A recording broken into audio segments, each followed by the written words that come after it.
नमस्कार शेतकरी मित्रांनो, 30 जिल्ह्यातील शेतकऱ्यांसाठी आली आनंदाची बातमी। शेतकरी मित्रांनो, या तारखेपासून शेतकऱ्यांच्या बँक खात्यात पीक विम्याची रक्कम जमा होणार।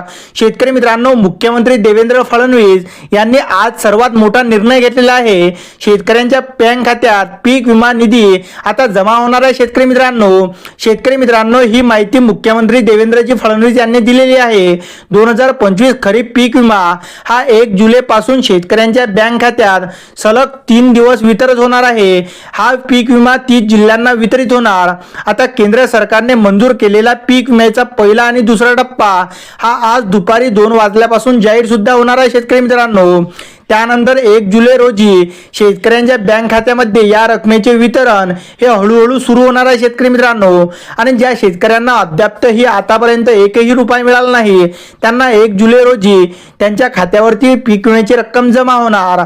आता शेतकरी मित्रांनो, सोयाबीन आणि इतर पिकांच्या नुकसानीसाठी शासनाने पहिल्या टप्प्यात आणि दुसऱ्या टप्प्यात 1219 कोटी रुपयांचा निधी हा मंजूर केलेला आहे। शेतकरी मित्रांनो, आणि सर्वात मोठं जर बघितलं तर नांदेड जिल्ह्यासाठी 381.33 कोटी रुपयांचा निधी हा त्यांच्या खात्यात वर्ग सुद्धा होणार आहे। शेतकरी मित्रांनो, आता पहिला व दुसरा टप्पा हा राज्यातील 30 जिल्ह्यांना वितरित होणार आहे।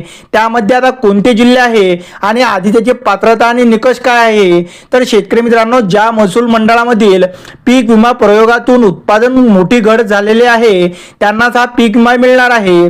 आता मंजूर कोणते 30 जिल्हे झाले तर कोकण विभागामधील मुंबई, ठाणे, पालघर, रायगड, त्यानंतर रत्नागिरी, सिंधुदुर्ग, त्यानंतर पुणे विभागामध्ये पुणे, सातारा, सांगली, सोलापूर, कोल्हापूर, त्यानंतर अमरावती विभागाचा विचार केला तर अमरावतीमध्ये अमरावती, अकोला, बुलढाणा, यवतमाळ आणि वाशिम या 5 जिल्ह्यांचा समावेश असणार। त्याचबरोबर शेतकरी मित्रांनो, जे छत्रपती संभाजीनगर हा जिल्हा आहे, यामध्ये छत्रपती संभाजीनगर, जालना, बीड, धाराशिव, लातूर, नांदेड, परभणी, त्यानंतर हिंगोली।